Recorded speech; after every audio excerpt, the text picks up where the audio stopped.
Hello दोस्तों, कैसे हैं आप। आज हम एक्सप्लेन करेंगे हाल ही में आई एक कमाल की सीरीज बड़ा नाम करेंगे के सारे एपिसोड्स को, जो कि आपको जरूर पसंद आएंगे। इसलिए वीडियो को अभी लाइक कर दीजिए। हम चलिए कहानी शुरू करते हैं। तो सीरीज की शुरुआत में हमें रतलाम शहर के बहुत बड़े राठी परिवार को दिखाया जाता है, जहाँ रिशु नाम का लड़का अपने ताऊ और पापा को उनके बिजनेस को इम्प्रूव कैसे किया जाए यही सब बता रहा होता है। इनकी बातों से हमें पता चलता है कि रिशु ने एमबीए किया है और वो अपना फैमिली बिजनेस को ही बढ़ाना चाहता है, पर उससे पहले उसने एक्सपीरियंस के लिए किसी और कंपनी में अप्लाई किया है जॉब के लिए।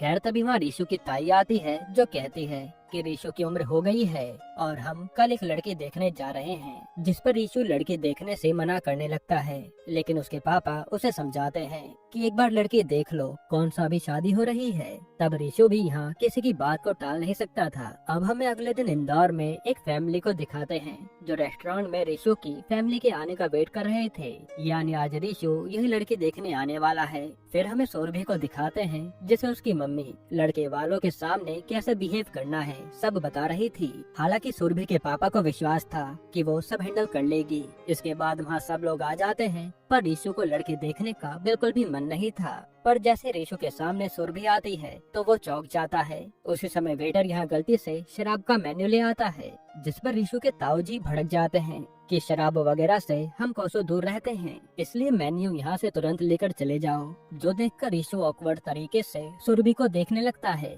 और यहाँ से सीन 2 साल पीछे 2020 में जाता है, जब रिशु एमबीए की पढ़ाई मुंबई में कर रहा था। अब यहाँ रिशु पब में अपने दोस्त के साथ ड्रिंक कर रहा होता है, और तभी वहाँ हम सुरभि को भी देखते हैं, जो अपना बर्थडे सेलिब्रेट करने आई थी। उसी समय सुरभि की फ्रेंड को उसका स्कूल फ्रेंड मिलता है, जो कोई और नहीं बल्कि रिशु का दोस्त था। और यहाँ ये लोग बातें करते हैं, तब सुरभि भी उन्हें इनवाइट करती है। फिर ये लोग पार्टी में एंजॉय करने लगते हैं। हालांकि यहाँ रिशु तो ड्रिंक करता है, पर सुरभि कहती है कि मैं ड्रिंक नहीं करती। फिर इसी दौरान सुरभि और रिशु की किसी बात को लेकर नोकझोंक हो जाती है। तब उनके दोस्त इस बात को संभाल लेते हैं। फिर इसके बाद हमें कुछ दिन बाद का सीन दिखाते हैं, जहाँ रिशु ने आज अपने घर पर पार्टी रखी हुई थी। उसी पार्टी में रिशु के दोस्त ने अपने कॉन्टेक्ट की मदद से एक बिजनेसमैन को भी बुलाया था, ताकि रिशु से उसकी बातचीत बढ़ पाए। असल में इस बिजनेसमैन ने अपने एक छोटे से बिजनेस को पूरी कंट्री में फैलाया था, और रिशु चाहता था कि वो उसे के अंडर रहकर काम करना सीख जाए, ताकि वो अपनी फैमिली बिजनेस को भी पूरी दुनिया में फैला सके। तब ये आदमी बात करने के बाद कहता है कि तुम अपना सीवी भेज देना, तब देखते हैं कि तुम कंपनी के लायक हो या नहीं। यानी रिशु को चांस तो मिल ही गया था। फिर वहाँ सुरभि की फ्रेंड उसे भी लेकर आती है, पर सुरभि को पता नहीं था कि पार्टी रिशु के घर पर है, और वो कहती है कि मुझे पता होता तो मैं नहीं आती। हालांकि फिर ये लोग सब पार्टी करते हैं, पर यहाँ भी सुरभि ड्रिंक नहीं कर रही थी, जिस पर रिशु उसका मजाक बनाता है, और गुस्से में आकर सुरभि ड्रिंक कर लेती है। अब सीन प्रेजेंट में आता है, और इन दोनों के घर वालों को पता नहीं था कि ये लोग एक दूसरे को जानते हैं। फिर वो कहते हैं कि तुम दोनों जाकर अकेले में बात कर लो। यहाँ से सीन दोबारा पास्ट में जाता है, और पार्टी के दौरान ही इन लोगों को पता चलता है कि कोविड बहुत तेजी से फैलने के कारण सरकार ने 21 दिन का लॉकडाउन लगा दिया है, इसलिए तुरंत सब लोग अपने अपने घर निकल जाते हैं। हालांकि सुरभि की फ्रेंड को सुरभि कहीं नहीं मिलती, तो उसे लगता है कि वो वापस हॉस्टल चली गई होगी। वहीं रिशु भी जागकर चुपचाप सो जाता है। अब अगले दिन जैसे रिशु उठता है तो उसे बेडरूम में सुरभि सोती हुई दिखती है, और ये देखकर उसके होश उड़ जाते हैं। अब सीन प्रेजेंट में आता है, तो रिशु से सुरभि पूछती है कि तुमने यहाँ आने से पहले ये नहीं देखा था कि लड़की कौन है जो तुम यहाँ चले आए। तब रिशु मना करता है, लेकिन सुरभि कहती है कि मैंने घर वालों से सुना तो था कि हम किसी फैमिली से मिलने जा रहे हैं, लेकिन मुझे लगा कि तुम भी मिलने में इंटरेस्टेड होगे, इसलिए मैं आ गई। फिर रिशु कहता है कि वैसे मैं तुम्हें महीनों से ढूंढ रहा था, क्योंकि मुझे उस टाइम तुमसे बात कहनी थी, पर तुमसे उसके बाद मिलना हुआ ही नहीं। जिस पर सुरभि कहती है कि मेरे बड़े भाई शेखर की जॉब चली गई थी, ऊपर से घर पर एक इमरजेंसी आ गई थी, इसलिए मुझे वापस आना पड़ा। अब ये किस बारे में बात कर रहे हैं ये आपको आगे पता चल जाएगा। हालांकि इन दोनों को देखकर ये तो साफ था कि दोनों ही एक दूसरे को काफी पसंद करते हैं। फिर सुरभि रिशु से कहती है कि हमारे घर वाले यही समझते हैं कि हम पहली बार मिल रहे हैं, इसलिए उन्हें हमारी हिस्ट्री के बारे में कभी पता न चले, वही अच्छा होगा, वरना उनका ट्रस्ट टूट जाएगा। अब यहाँ से सीन वहीं पास्ट में जाता है, जहाँ लॉकडाउन की वजह से सुरभि अपने हॉस्टल भी नहीं जा सकती थी, और वो रिशु के साथ ही फंस गई थी। रिशु भी काफी कोशिश कर रहा था सुरभि को यहाँ से वापस भेजने की, पर उसके पास कोई ऑप्शन नहीं था। तभी रिशु के पास उसके ताऊजी का कॉल आता है और वो उससे हालचाल पूछने लगते हैं कि लॉकडाउन में सब ठीक तो है। वहीं सुरभि को भी उसके घर वालों का कॉल आता है तो सुरभि कहती है कि मैं तो लॉकडाउन में अपनी फ्रेंड के घर में रुकी हूँ। अब प्रेजेंट में रिशु की ताई घर जाते समय उसे कहती है कि हमने भी लड़की वालों को अपने घर पर बुलाया है क्योंकि हमें फैमिली और लड़की काफी सही लगे हैं, जो सुनकर रिशु भी खुश हो जाता है।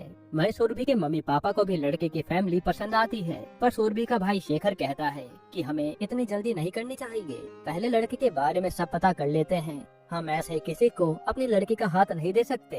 इसके बाद रात के समय जब रिशु अपने मम्मी पापा के पास बैठा होता है तो वो पूछता है कि बुआ जी भी आ रही है क्या कल। यहाँ इनकी बातों से हमें पता चलता है कि रिशु की बुआ ने 20 साल पहले एक ऐसा कांड कर दिया था जिसके कारण आज तक उसके ताऊ और ताई उनसे बात नहीं करते। हालांकि बाकी फैमिली मेंबर्स अपनी बुआ और फूफा को बहुत मानते हैं। तब उसके पापा कहते हैं कि एक झूठी है जिससे हमारी फैमिली को सख्त नफरत है, यही कारण है कि ताऊ जी तुम्हारी बुआ से बात नहीं करते। जो सुनकर रिशु भी शांत हो जाता है। फिर यहाँ से सीन पास्ट में जाता है जहाँ सुरभि और रिशु दोनों टेंशन में थे। रिशु अपने दोस्त से कॉल पर कहता है कि मेरे घर वालों को पता चला ना कि कोई लड़की मेरे फ्लैट पर है तो वो लोग ना जाने मेरा क्या हाल करेंगे। हालांकि इनके पास कोई और ऑप्शन नहीं था तो ये दोनों यहीं पर मैनेज करने लगते हैं, पर रिशु अभी भी ठीक से सुरभि से बात नहीं कर रहा था। अब प्रेजेंट में अगले दिन सुरभि की फैमिली रिशु के घर जा रही होती है, पर शेखर अभी भी रिशु के परिवार की हिस्ट्री जानने के लिए टेंशन में था। वो अपने पापा से कहता है कि मैंने अपने एक जानने वाले को रिशु की फैमिली के बारे में पता करने को कहा है और वह जल्द ही हमें सब बता देगा। अब जैसे ये लोग रिशु के घर के बाहर पहुंचते हैं तभी शेखर को उसके जानकार का कॉल आता है कि मैंने रिशु की फैमिली के बारे में सब पता कर लिया है। तब वो आदमी बताता है कि रिशु की एक बुआ है जो 20 साल पहले एक लड़के से प्यार करती थी, पर उसके भैया इस रिश्ते के लिए नहीं माने तो लड़के की बुआ घर से भाग गई थी। पर बाद में रिशु के ताऊ जी अपनी बहन को घर पर लाए और उन्होंने उसकी शादी कहीं और करवा दी ताकि उनकी नाक ना कटे। यही कारण है कि उन्होंने रिशु की बुआ से बात करना ही छोड़ रखा है। फिर वो आदमी कहता है कि एक हादसे को छोड़कर उनकी पूरी फैमिली एकदम परफेक्ट है, जो सुनकर सुरभि के पिता कहते हैं कि वो बात 20 साल पुरानी है, इससे आज के समय पर असर नहीं पड़ना चाहिए। तभी वहाँ रिशु उन लोगों को लेने आ जाता है क्योंकि ये लोग घर के बाहर पहुँच गए थे। अब सीन दोबारा से पास्ट में जाता है जहाँ सुरभि एक काम से रूम के बाहर निकलती है तो उसका दरवाजा लॉक हो जाता है और रिशु भी खाने का सामान लेने बाहर गया था। फिर जैसे रिशु आता है तो सुरभि उसे सब बताती है, जिस पर पहले तो रिशु को बहुत गुस्सा आता है कि अब हम अंदर कैसे जाएंगे क्योंकि चाबी तो अंदर ही है। जिसके बाद वो सीधा गार्ड को जाकर पैसे देता है और एक लॉक खोलने वाले को बुलाता है। फिर गेट खुलने के बाद अंदर आते रिशु दोबारा से सुरभि को सुनाने लगता है कि जब से तुम आई हो मेरा जीना दुश्वार हो गया है, मुझे अपने घर में छुप छुप कर रहना पड़ता है। अगर आज तुम्हें कोई बाहर देख लेता तो मैं तो बुरी तरह फंस जाता ना, क्योंकि मेरे पापा और ताऊ को यहाँ के पड़ोसी जानते हैं। तब सुरभि को भी बहुत बुरा लगता है। फिर प्रेजेंट में हम रिशु की बुआ नीता को देखते हैं जो आज घर पर आई थी, पर यहाँ रिशु की ताई और ताऊ उससे बात ही नहीं करते, जो बात नीता को आज भी चुभती है। वहीं सुरभि की पूरी फैमिली आकर सब लोगों से मिलती है और ये लोग खूब बातें करते हैं। उसी दौरान हम रिशु के फूफा राजेश को भी देखते हैं जो बहुत ही एटीट्यूड में उन लोगों से बात कर रहा था। फिर राजेश सुरभि से उसकी पढ़ाई के बारे में पूछता है तो सुरभि बताती है कि वो मुंबई के मरियाना कॉलेज में पढ़ती है। ये सुनकर राजेश कहता है कि पिछले साल तो उसी कॉलेज का एक कांड सामने आया था ना कि एक लड़का उसी के हॉस्टल में लड़की से मिलने गया था जहां वो पकड़ा गया। ये सुनकर ये दोनों चुप हो जाते हैं। अब यहाँ से सीन पास्ट में जाता है जहाँ रिशु अभी भी सुरभि से रूडली बात कर रहा था और वो उसे मैगी ला कर देता है, लेकिन सुरभि उससे प्यार से बात करती है तो रिशु भी अपना गुस्सा भुलाकर उससे बात करने लगता है। जिसके बाद इन दोनों की दोस्ती शुरू हो जाती है और ये खूब बातें करते हैं, साथ ही अपनी फैमिली के बारे में भी बताते हैं। अब ऐसे मजे मजे में 2-3 दिन बीत जाते हैं और रिशु भी गार्ड को पैसे दे देता है कि वो सुरभि के बारे में कभी किसी को नहीं बताए। अब प्रेजेंट में आज सुरभि को रिशु की बड़ी भाभी अपनी दुकान पर लाती है जहां वो उसे हर प्रकार की मिठाई ट्राई करवाती हैं। तभी माँ रिशु के पापा आकर सुरभि से कहते हैं कि हमें तुम बहुत पसंद आई हो, अब चाहे ये शादी हो या ना हो पर मैं तुम्हें ये चांदी का सिक्का दे रहा हूँ अपने आशीर्वाद के तौर पर। जो सुनकर सुरभि इमोशनल हो जाती है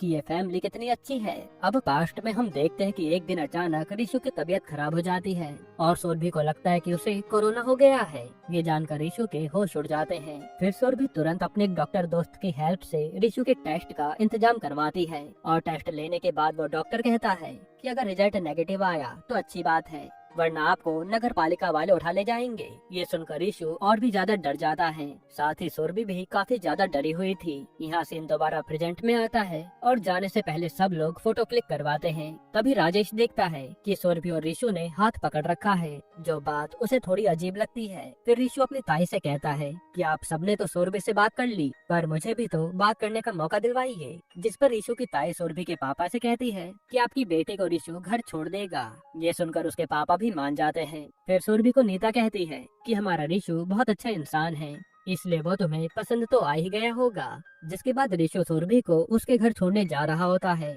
और वो उससे बातें करने की कोशिश भी करता है, लेकिन सुरभि तो रीशु की फैमिली के बारे में ही सोच रही थी। असल में सुरभि को लग रहा था कि कहीं हम उनसे सच छुपाकर अपनी फैमिली को धोखा तो नहीं दे रहे, इसलिए वो उदास थी। फिर यहाँ से सीन पास्ट में जाता है जहाँ सुरभि रीशु का बहुत अच्छे से ख्याल रख रही थी और इन दोनों को ही कल आने वाली रिपोर्ट का इंतजार था। इसके बाद रात के समय ऋषि और सुरभि अपने रिलेशन के बारे में बात करते हैं तो पता चलता है कि दोनों ने ही आज तक गर्लफ्रेंड बॉयफ्रेंड नहीं बनाया और अब दोनों को ही एक दूसरे के साथ काफी अच्छा लग रहा था। अब अगले दिन रीशु की कोविड रिपोर्ट आती है जो नेगेटिव थी। ये सुनकर दोनों खुश हो जाते हैं और यहाँ दोनों एकदम से क्लोज भी आते हैं, पर फिर ये अपनी फीलिंग्स रोक देते हैं क्योंकि सिचुएशन ऑकवर्ड हो गई थी। अब सीन प्रेजेंट में आता है जहाँ रीशु सुरभि को घर छोड़ देता है और उसे सुरभि का इतना शांत रहना सही नहीं लग रहा था।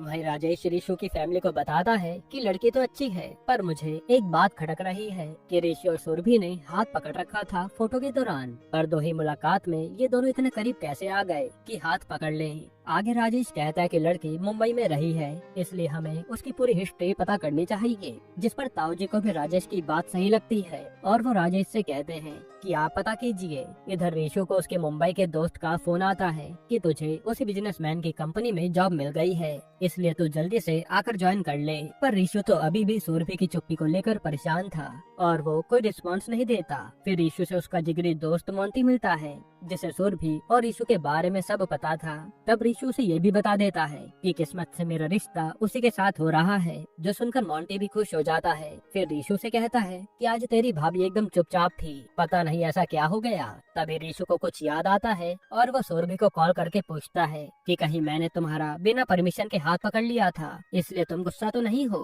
तब सुरभि कहते कि ऐसी कोई बात नहीं है, वैसे मुझे तुमसे कुछ जरूरी बात करनी है। जिस पर रीशु कहता है कि ठीक है, मैं अभी आ रहा हूँ, और वो इसी समय रतलाम से सीधा सुरभि के होम टाउन की ओर निकल जाता है। फिर ऋषि और सुरभि मिलते हैं जहाँ सुरभि कहती है कि मुझे अच्छा नहीं लग रहा कि हम अपनी फैमिली से झूठ कह रहे हैं, वो लोग बहुत ही सच्चे हैं, इसलिए मैं ये रिश्ता सच से शुरू करना चाहती हूँ। इस पर ऋषि कहता है कि अगर मेरी फैमिली को लॉकडाउन की बात पता चली तो वो इस शादी के लिए मना कर देंगे, मैं अपनी फैमिली को अच्छे से जानता हूँ। तब सुरभि कहती कि तो हम ऐसे शादी नहीं कर सकते। इस पर ऋषि से बैठाकर समझाता है कि जिस तरह मैं मुंबई में रहता था और जिस तरह मैं यहाँ रहता हूँ उसमें फर्क है। मेरे घर वाले बहुत ही संस्कारी हैं, लेकिन वो ये बात कभी पचा नहीं पाएंगे कि हम पहले एक दूसरे के साथ रह चुके हैं। यहाँ ऋषि और सुरभि दोनों ही टेंशन में आ जाते हैं कि ऐसे में करे क्या। फिर पास्ट में हम देखते हैं कि आज सुरभि को कॉलेज से एक गाड़ी पिक करने आई हुई थी, क्योंकि कुछ लड़कियां हॉस्टल से बाहर ही फंस गई थी, जिसमें से एक सुरभि भी थी।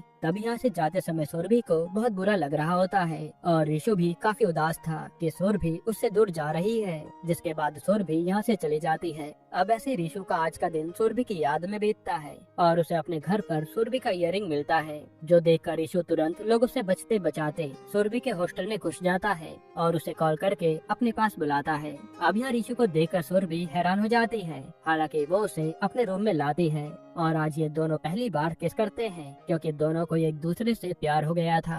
फिर जब ऋषु वहाँ से जाने लगता है तभी उसे गार्ड पकड़ लेता है, जिस पर सुरभि की दोस्त दिव्या ऋषु को बचाने में मदद करती है और ऋषु वहाँ से भाग निकलता है। इसके बाद हम देखते हैं कि दोनों की लव स्टोरी शुरू हो चुकी थी और दोनों अक्सर अपनी फोटोज भेजा करते थे। फिर एक दिन जब लॉकडाउन खत्म होता है तो ऋषु सुरभि से मिलने उसके पास आ रहा होता है, लेकिन तभी ऋषु को उसका मैसेज आता है कि मेरे घर पर इमरजेंसी आ गई है, इसलिए मैं अपने पापा मम्मी के पास जा रही हूँ, जो देखकर ऋषु शॉक्ड हो जाता है। अब प्रेजेंट में सुरभि की भाभी इन सबसे ऋषु की फैमिली के बारे में पूछती है तो सुरभि के पापा उनकी खूब तारीफ किए जा रहे थे। तभी यहाँ एक लेटर आता है जिसमें लिखा था कि कोविड के कारण सब लोगों की सैलरी आधी हो गई है। असल में ये समय कोविड के कुछ टाइम बाद का ही है और सुरभि के पापा प्राइवेट कॉलेज में लेक्चरर थे। ये सुनकर सब लोग टेंशन में आ जाते हैं क्योंकि शेखर के भी अभी तक जॉब नहीं लगी है। पर शेखर की पत्नी कहती है कि मैं हूँ ना, मेरा काम अच्छा चल रहा है, सब मैनेज हो जाएगा।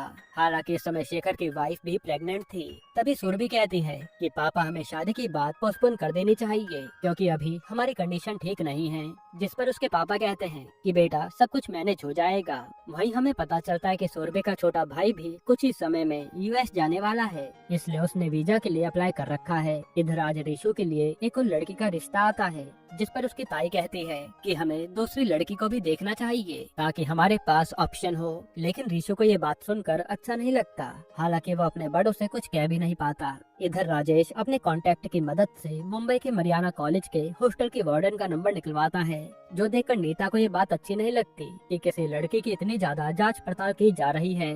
और हम इनकी बातों से समझ पाते हैं कि राजेश ने नीता के भाई के कहने पर ये शादी की थी और वो आज भी नीता को उसके भागने वाली गलती का एहसास कराता रहता है। इधर सुरभि से मिलने एक जगह रिशु आता है और वो कहता है कि मैं तुमसे प्यार करता हूँ, इसलिए मैं तुमसे वादा कर रहा हूँ कि कभी भी सच सामने नहीं आने दूंगा और हम दोनों अच्छे पति पत्नी की तरह रहेंगे।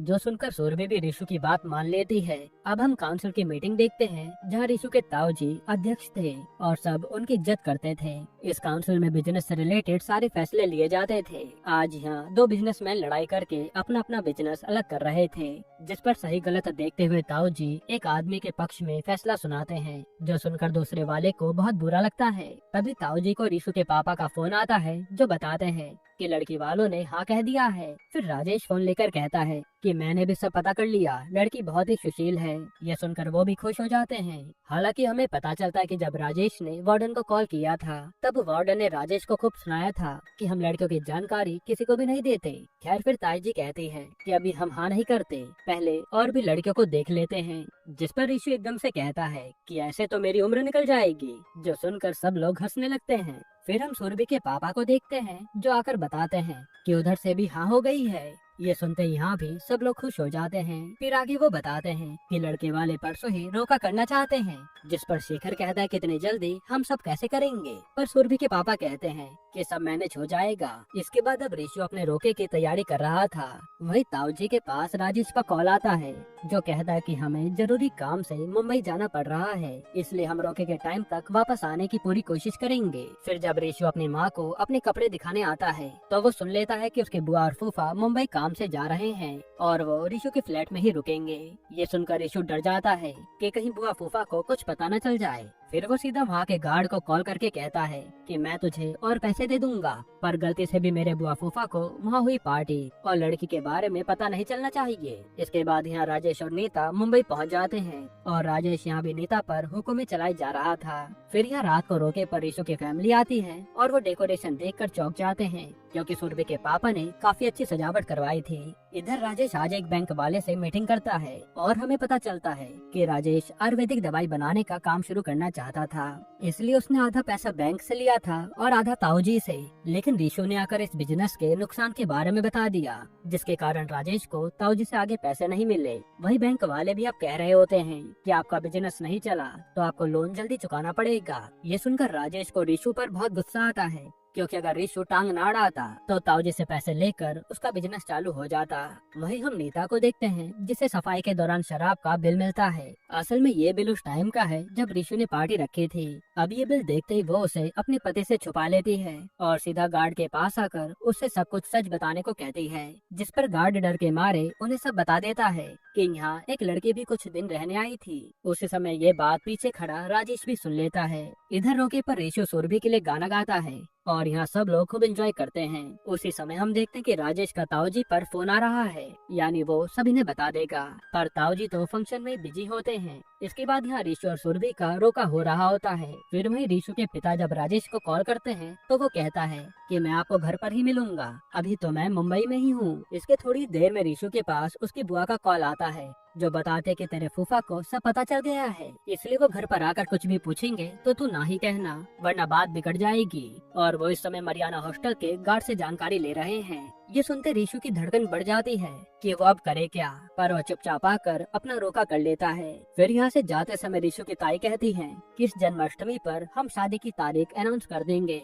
इसलिए आप सबको आना होगा। वहीं जाने से पहले रीशु सुरभि से आकर मिलता है और सोचता है कि वो उसे सब बता दे कि फूफा को सब पता चल गया है, लेकिन वो सुरभि को कुछ भी नहीं बता पाता क्योंकि सुरभि काफी खुश लग रही थी। इसके बाद हम देखते हैं कि जैसी पूरी फैमिली घर पर आती है तो राजेश इनका इंतजार कर रहा था। अब रीशु के आते राजेश बोलना शुरू कर देता है कि रीशु को जैसा हमने समझा था वो वैसा है ही नहीं, और वो बताता है कि ये मुंबई में खूब शराब की पार्टी करता था, साथ ही लड़कियों को भी अपने फ्लैट पर लाता था, जो सुनकर किसी को भी यकीन नहीं होता। हालांकि यहाँ रीशु कुछ भी नहीं बोल पाता। फिर आगे राजेश कहता है कि रीशु एक लड़के से मिलने मरियाना हॉस्टल में भी गया था, उसी हॉस्टल में जहाँ सुरभि रहती है, और वहीं से गार्ड ने पकड़ा था, जिसने इसकी फोटो देखते ही इसे पहचान लिया और उसी ने बताया था कि इसका चक्कर किसी दिव्या नाम की लड़की के साथ था। ये सुनकर रीशु की माँ उसे भी सच बोलने के लिए कहती है, पर रीशु चुपचाप वहाँ से चला जाता है। और आज पूरी फैमिली की नजरों में रीशु गिर गया था। इधर सुरभि की फैमिली शादी की बातें कर रही थी कि उन्हें क्या क्या अरेंजमेंट करनी है। साथ ही सुरभि के पापा शेखर से कहते हैं कि रीशु के बुआ फूफा के गिफ्ट तो हमारे ही पास हैं, उन्हें कब देना है। जिस पर शेखर कहता है कि मैंने एक अंकल के हाथों उनके घर पर गिफ्ट भिजवा दिया है। वहीं हम नीता और राजेश को देखते हैं, जहां नीता अपने पति को खूब सुनाती है कि तुमसे एक झूठ नहीं छुपाया गया, जो हाल मेरे घर वालों ने मेरा किया था अब वही हाल रीशु का भी हो जाएगा। तब राजेश भी उसे ताने मारने लगता है, लेकिन नीता कहती है कि मुझे पता है कि तुमने मुझसे शादी सिर्फ पैसों के लिए की थी और तुम कोई मेरे घर वालों की भलाई नहीं चाहते, बल्कि तुम्हारे मन में रीशु के लिए गुस्सा था, जो उसने तुम्हारा बिजनेस प्रपोजल रिजेक्ट कर दिया, इसलिए तुमने रीशु की पूरी पोल खोल दी। जो सुनकर राजेश भी भड़क जाता है कि ये तो सच है कि रीशु दारू पीता था और वो लड़की के साथ भी रह चुका है। तभी हम देखते हैं कि ये बात शेखर का भेजा अंकल सुन लेता है। इसके बाद यहाँ जब सुरभि अपनी माँ का लहंगा शादी के लिए तैयार कर रही होती है, तभी उन अंकल का सुरभि के पिता पर फोन आता है और वो रीशु की ये बातें उन्हें बता देते हैं। जो सुनकर तो एकदम से सुरभि के पिता को अटैक आ जाता है और सब लोग उन्हें हॉस्पिटल लेकर भागते हैं। अब यहाँ से सीन पास्ट में जाता है, जहाँ आज रीशु और सुरभि लॉकडाउन खुलने के बाद मिलने वाले थे और रीशु से कहता है कि आज मैं तुमसे अपने दिल की बात कहने वाला हूँ, इसलिए तुम जल्दी मिलो। तब सुरभि भी आ रही होती है, लेकिन तभी सुरभि को उसके भाई का कॉल आता है कि पापा को मिनी हार्ट अटैक आया है, इसलिए सुरभि तुरंत अपने घर निकल जाती है और वो रीशु को मैसेज करके बताती है कि एक इमरजेंसी के कारण मुझे घर जाना पड़ रहा है। इसी के बाद से रीशु और सुरभि दोबारा नहीं मिले थे। अब प्रेजेंट में सुरभि अपने पापा को लेकर बहुत उदास थी और उसके घर वालों को भी अंकल ने सब बता दिया था। वहीं रीशु आज अपने पापा से आकर माफी मांगता है, लेकिन उससे कोई भी बात करना नहीं चाहता था। इधर सुरभि बार बार रीशु को कॉल कर रही होती है, लेकिन हमें पता चलता है कि कल के तमाशे के बाद रीशु का फोन तो उसके बड़े भाई असीम के पास ही है। तब असीम की बीवी सुरभि से कॉल पर कहती है कि रीशु तो अभी बाहर गया है और वो आएगा तो बात करा दूंगी। सुरभि भी बताती है कि पापा को अटैक आया है, जो सुनकर ये लोग चौंक जाते हैं। हालांकि ये लोग नहीं चाहते थे कि सुरभि के घर वालों को रीशु के कांड के बारे में पता चले। वहीं शेखर अपनी माँ से कहता है कि हमने शादी में जल्दबाजी कर दी, मैं रिश्ता तोड़ दूंगा। लेकिन सुरभि कहते कि पापा एक बार ठीक हो जाए तो घर चलकर आराम से बात करेंगे। जिसके बाद सुरभि मोंटी को कॉल करके रीशु के बारे में पूछती है, क्योंकि रीशु की उससे कल रात से बात नहीं हुई थी और वो उसे अपने पापा के अटैक के बारे में भी बताती है। वहीं यहाँ घर पर रीशु के ताऊजी कहते हैं कि हम रीशु के बारे में उन लोगों को सच नहीं बताएंगे, वरना हमारे परिवार की काफी बदनामी होगी। फिर वो रीशु के पापा मम्मी से कहते हैं कि आप दोनों सुरभि के पापा का हालचाल लेने जाइए। वहीं हम शेखर को देखते हैं, जिसके पास उसी आदमी का कॉल आता है जिसने रिश्ता करवाया था। तब शेखर उसे साफ साफ कह देता है कि हमें रिश्ता तोड़ रहे हैं। इसके बाद जब रीशु के मम्मी पापा सुरभि के पापा के पास आ रहे थे, तब उन्हें उसी आदमी का कॉल आता है और वो वापस अपनी गाड़ी घुमा लेते हैं। फिर वो आकर ताऊ जी को बताते हैं कि उन लोगों ने रिश्ता तोड़ दिया है। जो सुनकर ताई जी तो भड़क जाती हैं, लेकिन ताऊ जी कहते हैं कि शायद उन लोगों को भी रीशु का सच पता चल गया होगा कि वो मुंबई में किसी लड़की के साथ था। इधर रीशु के पास मोंटी आता है और वो सुरभि के पापा के बारे में उसे बताता है। जो सुनकर रीशु तुरंत सुरभि से मिलने के लिए निकल पड़ता है कि आज मेरा उससे बात करना बेहद जरूरी है। वहीं सुरभि को जब पता चलता है कि उसके भाई ने ये रिश्ता तोड़ दिया है, तो वो अपने भाई पर गुस्सा हो जाती है कि एक बार मुझसे पूछ तो लेते, पर शेखर उसकी बात नहीं सुनता। फिर सुरभि को उसकी माँ कॉल करके बताती है कि पापा को होश आ गया है और वो तुझसे मिलना चाहते हैं। तब सुरभि अपने पापा के पास आती है और उसके पापा कहते हैं कि ये लड़का बेकार रहा, पर तू निराश मत होना, मैं तेरे लिए इससे भी अच्छा लड़का ढूंढूंगा। पर सुरभि रोते हुए सब बता देती है कि मैं ही थी जो लॉकडाउन के कारण रीशु के फ्लैट में फंस गई थी और वो ऋषु बहुत ही अच्छा लड़का है, बस उसने मुझे बचाने के लिए मेरा नाम किसी के सामने आने नहीं दिया। जिस पर उसके पापा कहते हैं कि बेटा तुझे जो सही लगे तो वही कर, मैं तेरे साथ हूँ। इसके बाद सुरभि को ऋषु का कॉल आता है जो उसे मिलने बुलाता है। फिर यहाँ ऋषु सुरभि से कहता है कि मेरे कारण तुम भी सफर कर रही हो, जो मुझे अच्छा नहीं लग रहा। यहाँ अच्छा यही होगा कि हम दोनों अलग हो जाएं और तुम अपनी पढ़ाई पूरी कर कर किसी अच्छे लड़के से शादी कर लो। तब सुरभि कहते कि मुझे जो करना था वो मैंने कर दिया। और हमें पता चलता है कि यहाँ आने से पहले सुरभि ने एक वीडियो बनाई थी जिसमें उसने सब बता दिया था कि लॉकडाउन में जो लड़की ऋषु के साथ थी वो मैं ही थी। फिर उसने ये वीडियो ऋषु की फैमिली और अपनी फैमिली को सेंड कर दी थी। ये जानकर ऋषु चुपचाप वहाँ से चला जाता है। अब यहाँ से हमें कुछ दिन बाद का सीन दिखाते हैं जहाँ सुरभि के पापा अब घर आ गए थे और सुरभि की मम्मी उस पर भड़क रही थी कि उस समय तुमने हमसे झूठ क्यों कहा था कि तुम अपनी फ्रेंड के घर पर हो, जिस पर सुरभि सबसे माफी मांगती है। इसके बाद सुरभि के पापा ऋषु के पापा को कॉल करते हैं ताकि सारी बातें क्लियर हो जाएं, पर ऋषु के पापा उनका फोन नहीं उठाते। वही आज काउंसिल की मीटिंग के बाद वही आदमी जिसके खिलाफ ताऊजी ने फैसला सुनाया था वो उन्हें ताने मारते हुए कहता है कि मार्केट में आपके भतीजे की खबर फैल गई है जो वो मुंबई में कांड करके आया है। ये सुनकर ताऊजी टेंशन में आ जाते हैं। फिर जब सब लोग बैठे होते हैं तो राजेश उन्हें कहता है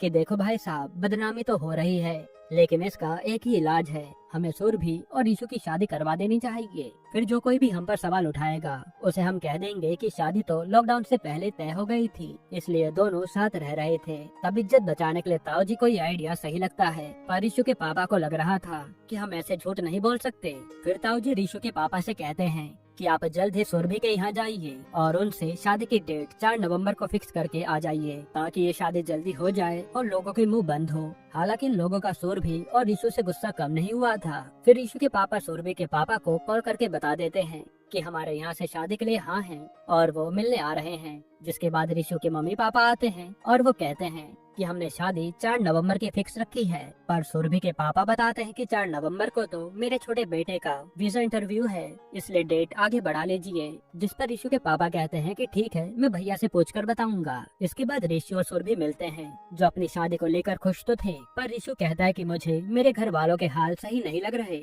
सब हमारी शादी तो करवा रहे हैं पर खुश कोई भी नहीं है, जो बात सुरभि को भी अजीब लगती है। फिर 2 दिन बाद जन्माष्टमी का दिन आता है जहाँ सुरभि की फैमिली ऋषु के यहाँ आते हैं और फिर मौका देखकर ऋषु के ताऊजी अनाउंस कर देते हैं कि इस 4 नवंबर को हम सुरभि और ऋषु की शादी कर रहे हैं। जो सुनकर सुरभि की फैमिली हैरान हो जाती है। तब सुरभि के पापा ऋषु के पापा से बात करने आते हैं कि हमने तो डेट आगे बढ़ाने को कहा था, लेकिन वो काम का बहाना बनाकर चले जाते हैं। वहीं ऋषु की बात का कोई जवाब नहीं दे रहा था। तभी ऋषु अपनी बुआ से पूछने आता है कि शादी इतनी जल्दी क्यों है, लेकिन राजेश आकर कहता है कि तुम्हारी शादी हो रही है वही काफी है, ज्यादा सवाल मत पूछो। ये सुनकर ऋषु को बहुत बुरा लगता है। इसके बाद ऋषु अपनी और सुरभि की फैमिली को लेकर घर में आता है और वो कहता है कि अगर ताऊजी और ताई जी ने हमें माफ कर दिया है तो हमारे सर पर हाथ रख दें, पर ताऊ और ताई ऐसा नहीं करते।